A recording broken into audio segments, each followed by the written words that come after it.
Hey, what's up everybody? Welcome back to 9 Over Par. Today we are at beautiful Auglaize Golf Club here in Paulding, Ohio, Northwest Ohio area. If you're ever in the area, come up and give it a shot. Go to the clubhouse, ask for Michelle, she'll take good care of you. But beautiful day here. Our guest today, Tyler Arend. Tyler's worked with kids all the way from first grade up through the collegiate level, so a lot of expertise, a lot of experience, and a lot of stuff to share today. So Tyler, thanks for coming on the show, man. Appreciate no you. problem. Thanks for having me. Absolutely, Glad to absolutely. be here. Glad to talk education, talk coaching, and hopefully play some good golf. So what are we doing today, Dr. Mitchell? As you know, 9 questions, 9 holes, conversations beyond the classroom. We're really excited to have Tyler on.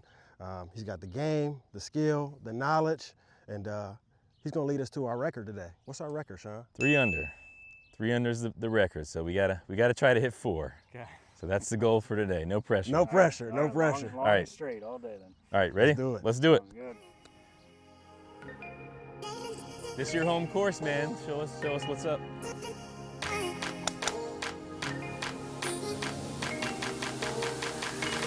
Beauty. Beautiful.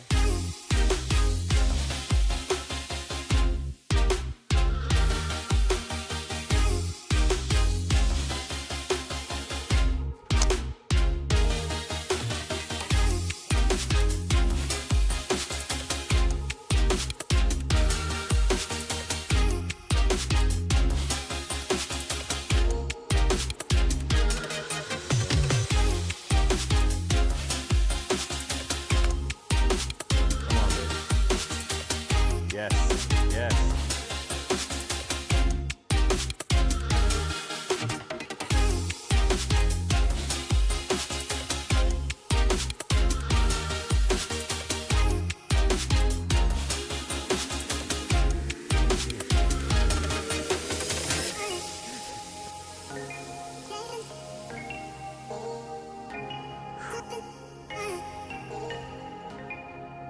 Oh, oh. All right, Tyler, so you and your siblings are all first-time graduates of college, is Yep. that correct? Yep, that's correct. That's not something that happens by mistake. What was the influence or the aspiration to go to college and get a degree? What was that like in your household growing up? Yeah, I would say that definitely comes from my parents. You know, all the credit goes to them, and you know, they from a very early age instilled in us, you know, a work ethic to put everything you have into to whatever you want to pursue. And you know, me and my siblings were lucky enough, fortunate enough to put ourselves in position to go to college and get degrees. And you know, parents, like I said from the very beginning, you know, taught us to treat people with respect and you know, put everything that you have into what you do. And you know, definitely fortunate to have them as you know, with their support, and yeah, all the credit goes to them. Yes, I love it. You hit on something really, really important. You said work ethic and respect. So when it comes to respect, what are we talking about? Respect of yourself, respect of the craft, respect of wanting to grow and be like. I'd say, you know, all of the above. You know, treating others with respect, no matter who you come in contact with. You know, treating yourself with respect, and you know, if you're going to do something, do it the right way. And yeah, you know, respect can be looked at many different ways. And you know, I'd say that, like I said, my parents, you know, my dad was a farmer, and it was very good to him. And you know, my mom worked at my aunt and uncle's junkyard her whole life, and at my grandparents' clothing store, and you know, so they had the work ethic, the hard work, and they just instilled that in us, and appreciate them for that. I said, kids, if you're out there listening, you got to believe, and then you got to put in the work. That doesn't happen by luck. You got to believe in something and put in the work, and then good things come. So take that gem.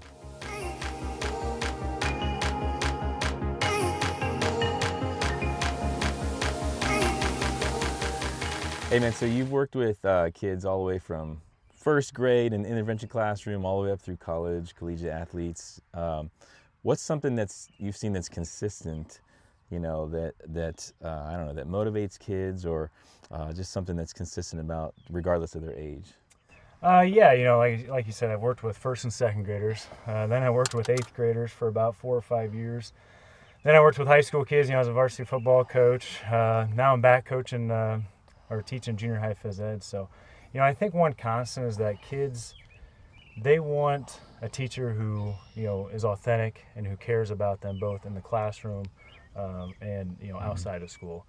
I think if you can show a kid that you truly care about their success and are able to put them in positions to have success and do what's best for them, I think that it helps build that relationship with the students, and you're able to, able to get to them a little bit more. So yeah, there's a lot about that, having one caring adult in the building that motivates kids just to want to go to school and to see the value of school and just have that motivation. So is there anything in particular that you've seen that motivates kids today versus when you started?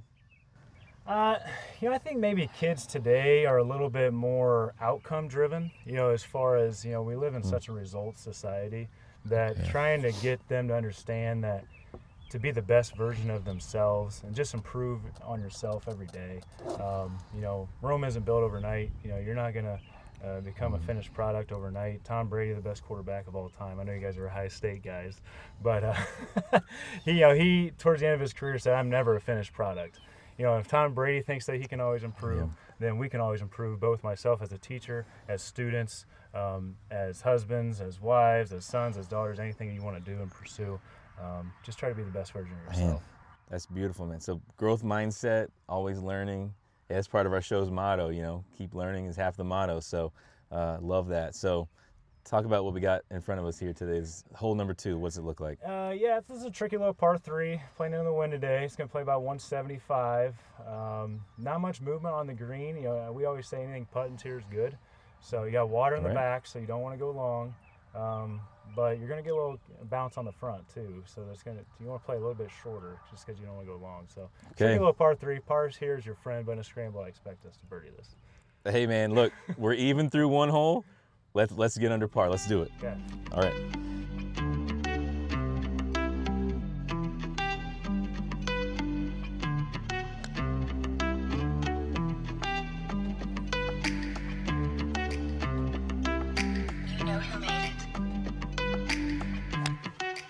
Nope.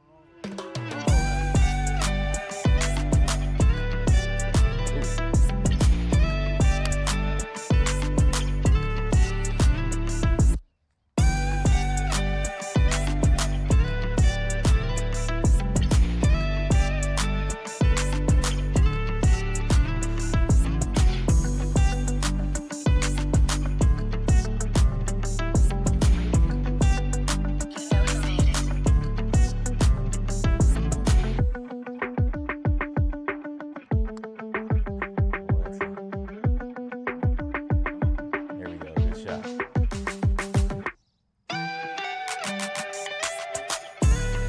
Yes, sir.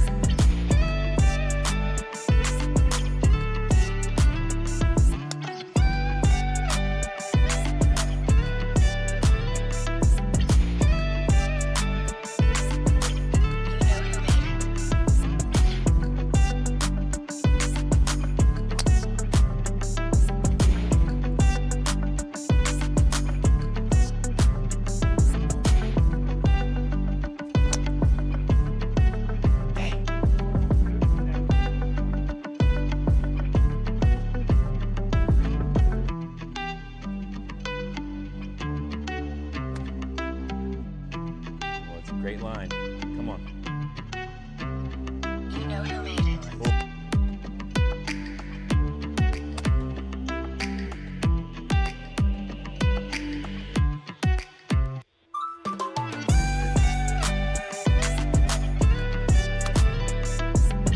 I got the pools going again.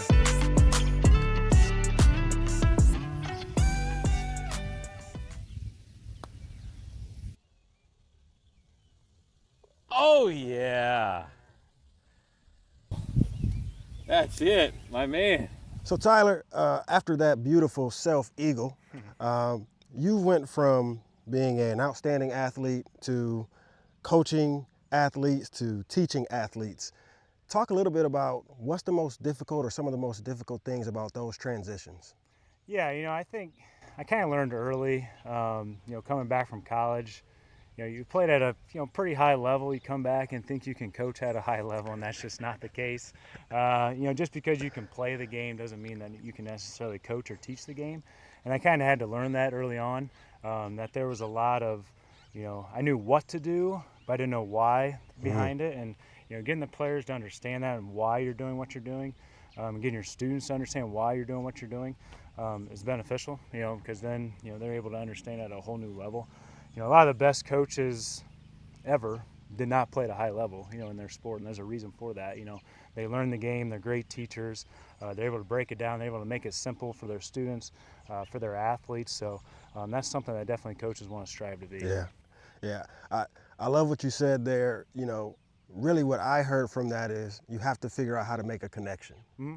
And when you make that connection, that's when you can get. So talk a little bit about how your athletes, is there like a respect level because you were an athlete? Like, how do you get the connection and the buy-in? You get the connection and the buy-in by getting to know your student athletes and getting to know their interest. I'm still, fortunate enough, I do the weightlifting for our high school athletes 3 days a week. The majority of them don't even know that I played football. They don't really care about that. They care about, what I'm able to demonstrate to them on a day in, day out, getting to know them, putting my best out there for them to show that I'm prepared, to get them ready to compete this fall. That's really what they want. They want coaches who are prepared and are putting everything they have into it. They can see that. Absolutely. Good stuff.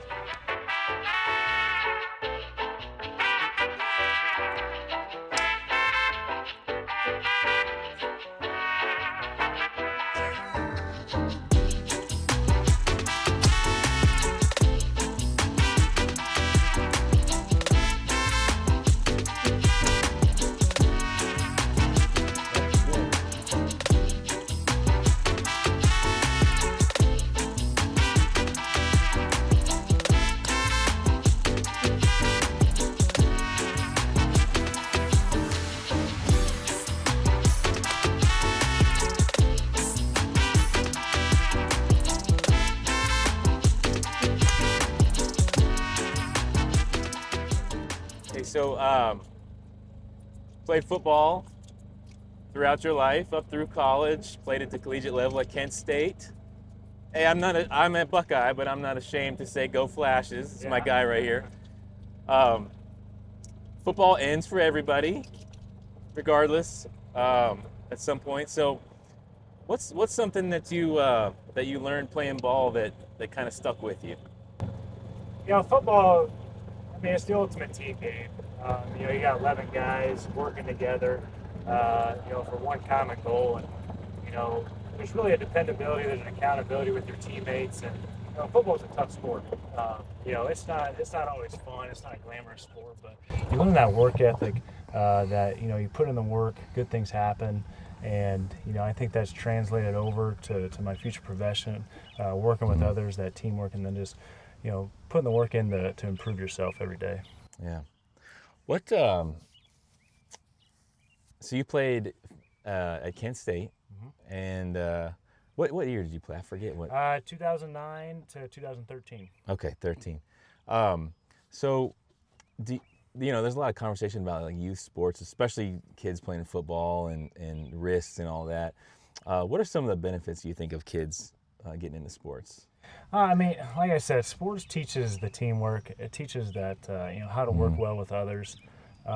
Teaches you that, if you're going to commit to something, you're going to work at it, then you have to be willing to put everything into it to try to get the most out of yourself. You brought up the youth sports and travel sports. I also think it's important for kids to, change up from season to season. Play all the sports you can. Get involved. Don't necessarily agree with the whole year-round, aspect of it. Change it up, let your body heal, move on to the next sport. Become a well-rounded athlete. Yeah, there's a lot to learn from sports, especially teaches you how to lose, teaches you how to win gracefully. So, all right, hey, look, we just eagled the last hole. We're two under right now, and we got a chip here for eagle. So yeah, we gotta get tough up and down, green. get our birdie here. Let's do it. All right.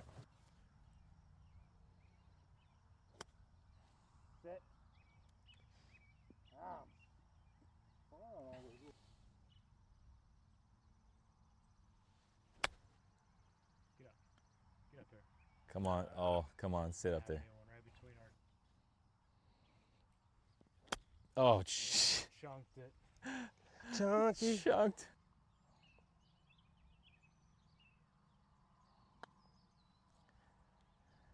Go. Okay. Oh, I didn't hit it. That's a great putt, actually. Right.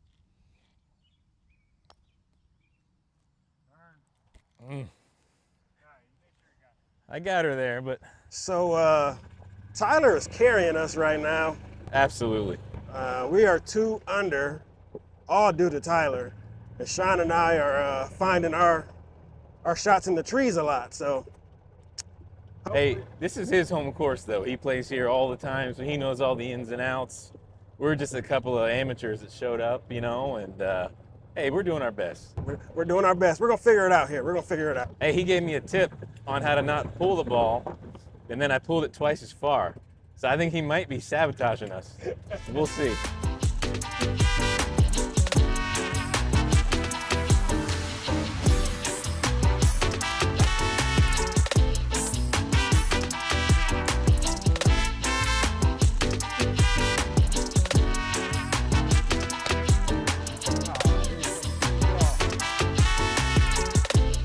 Just slightly. Let's see if I can pull it.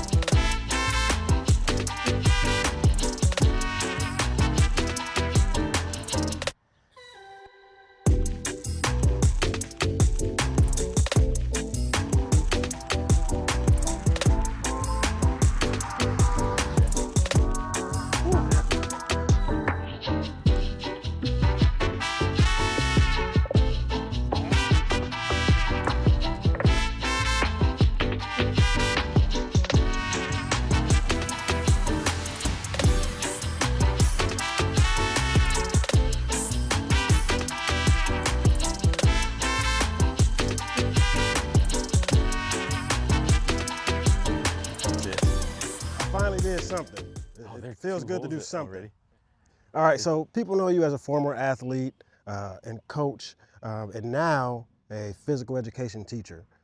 What are some of the important elements of physical education that kind of go unnoticed or undiscussed? Yeah, I think physical education, especially in today's society, is a very important thing. I think when schools are possibly discussing cuts, things like that, a lot of people think of those maybe explore classes like physical education, like music, like art, as possible areas to cut. But I think it really should be the opposite. I think these kids need to be active.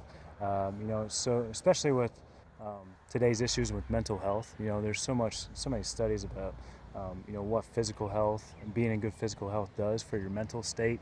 And I think these kids need that now more than ever. I 100% agree. Physical education, being healthy, taking care of your body, that really, really helps stimulate the mind. Yeah, and I understand I'm going to have students that have interests, maybe more basketball, some have interest in football, some have interest in baseball, some of them may not play a school sport. But if I can get them to enjoy, pickleball, enjoy walking, enjoy weightlifting, there's something out there for everybody to as a way to be healthy. 100% agree, and I'm going to say pick up golf. You'll learn a lot out here. Pick up golf. It's frustrating, but it's fun.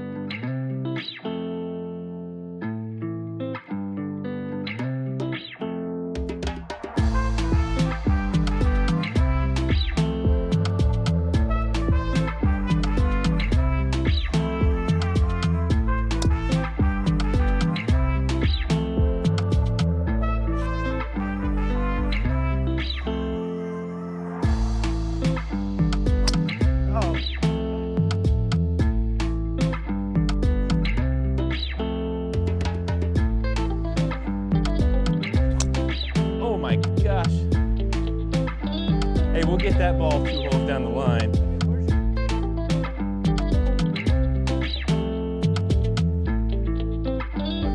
Good looking shot. Come on.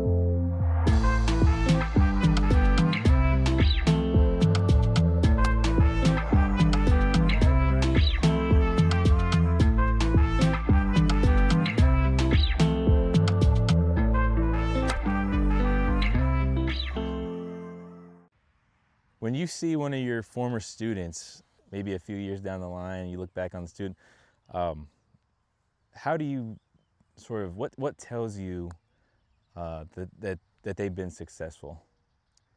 You know, as a teacher, as a coach, you want to not only help your students and players, you know, in the classroom, on the playing surface, but you want them to be, you know, good members of society. And you know, I see so many of my former players now, you know, getting married, having kids, working good jobs, just being good people, contributing members of society.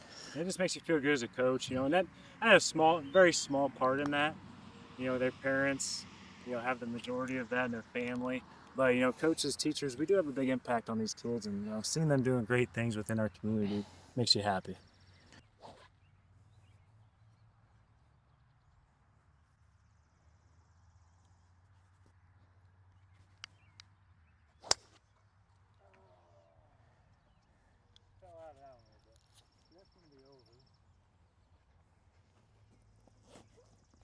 Dry though, huh?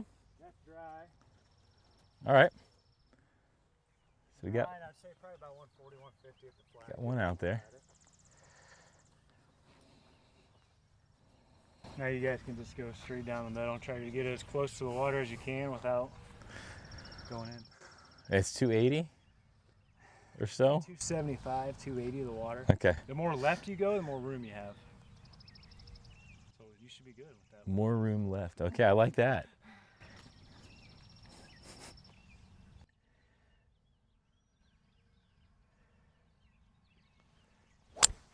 That's perfect.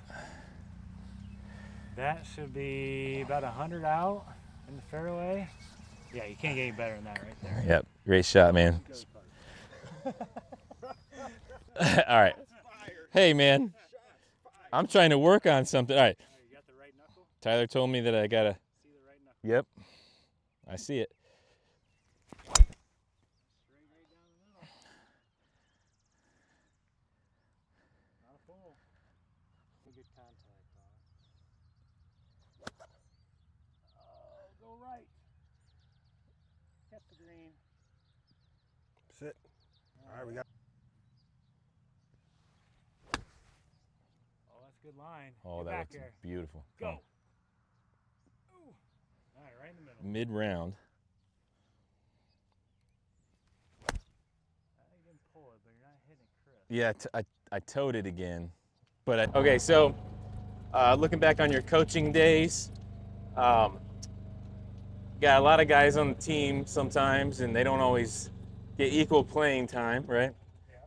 So how do you kind of make sure that that all the guys on the team, you know, feel valued, appreciated, they feel like they're part of the team, even if they're not necessarily getting a lot of playing time?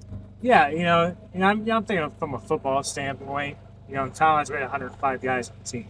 You know, small high school, you're gonna have 35 guys on the team. So I mean, there's a lot more opportunities to play at the smaller level. But you know, as a coach, you really got to instill in the players that everybody has their role. You know, whether you're the starting quarterback, whether you're the first offensive lineman to go into the game if somebody goes down, whether you're a special teams player, everybody has their role. And you know, if you can get them to understand and buy into that teamwork mentality, to that team first mentality, doing what's best for the team, then everybody's going to feel like they're valued and appreciated. Now, coaches can say that, but then your seniors, your leaders need to take it the next step, and they need to make those freshmen, those sophomores feel valued because they know how important they are. Yeah. Hey, I had one of my favorite quotes is from Nick Saban. You know, decent coach. Yeah, pretty good. It was about effort. It was about having high effort guys and low effort guys, and you can't have them both on the team. And he said high effort guys don't like low effort guys because they bring the team down, and low effort guys don't like high effort guys because they make them look bad. So you got to have all high effort guys on the team, man. I love what you said about, you know, you might be the first one in if somebody goes down, if somebody gets hurt. Knowing you got that role and that's a valuable part of the team, even if it doesn't show up every single game. I mean, that's great stuff.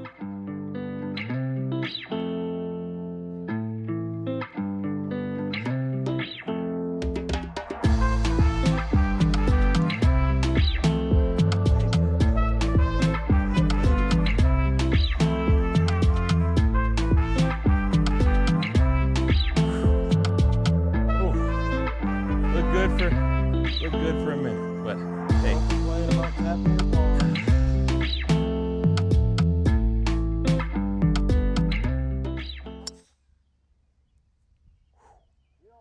Yep, Beautiful shot. beautiful. Oh yeah. Yes, sir. Oh, come on. Ah, it's fading. Hit that good.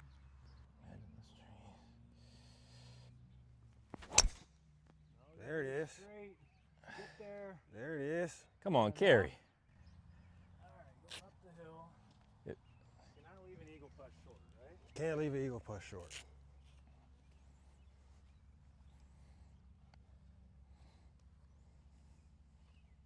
I don't know if it's going to move a whole lot. You might try to go that way a little bit.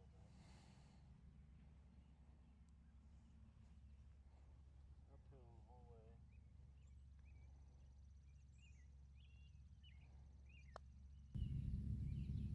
How about right there?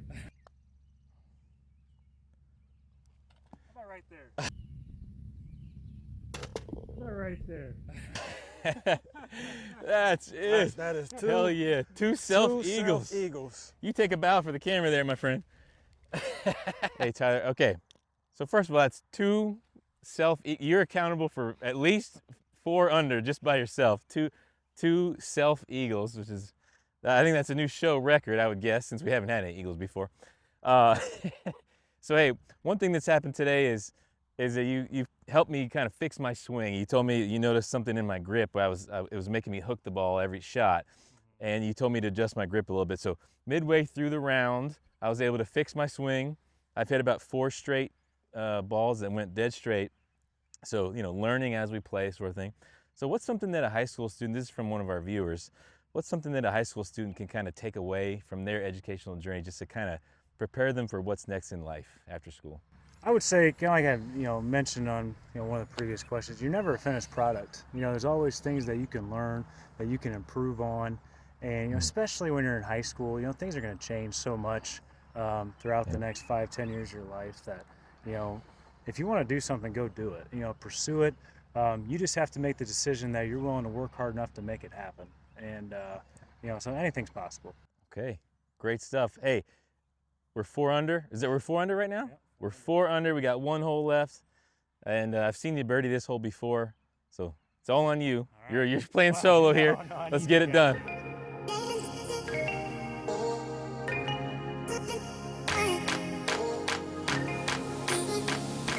All right, Tyler, so when it's all said and done, what do you want your legacy to be?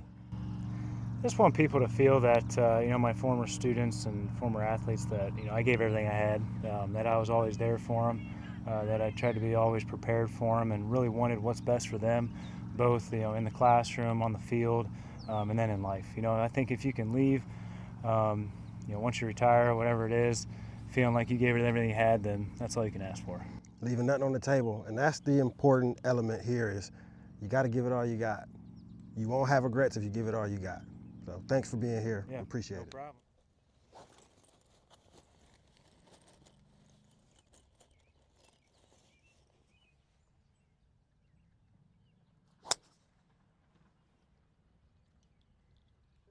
Should be good. Great looking shot, man. Should be good. I lost my tee again. You're losing those tees. I'm on a teacher budget. It seems to get expensive.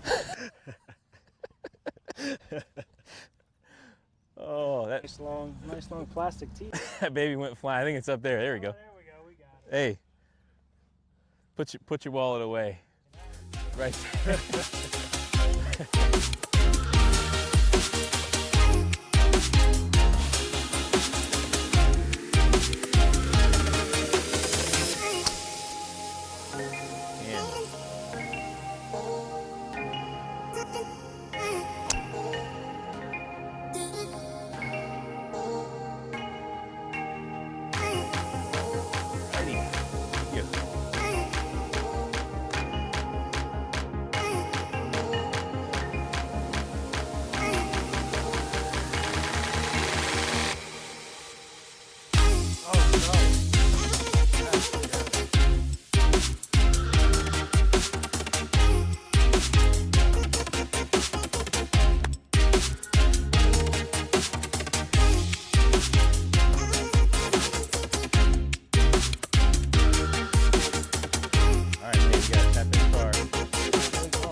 All right. All right, we just finished up. Sean, you want to tell them the good news? Good news is, so the good news is, first of all, nobody got injured. We didn't hurt anybody. None of us got injured. We almost lost the club, but we got it back. Yeah. And we set a new record for the show at 4 under par. The bad news is me and Dr. Mitchell didn't have anything to do with it, but that's okay. We still set a new low for this. Hey, it doesn't matter who shoots it on the show. We're a team. We're a team. Oh, I talked about teamwork the whole time, so this is a team effort. That's it. That's it. 2 beautiful eagles by Tyler to get us 4 under and a new 9 over par record. But Tyler, thank you so much for being on the channel. Thank you so much for what you do for our youth. Just being a beam of light and hope and what it is to be a good person at the end of the day. You know, regardless of the accolades, which are always amazing and for our youth to aspire to, but really just setting up and being a good person and a good role model.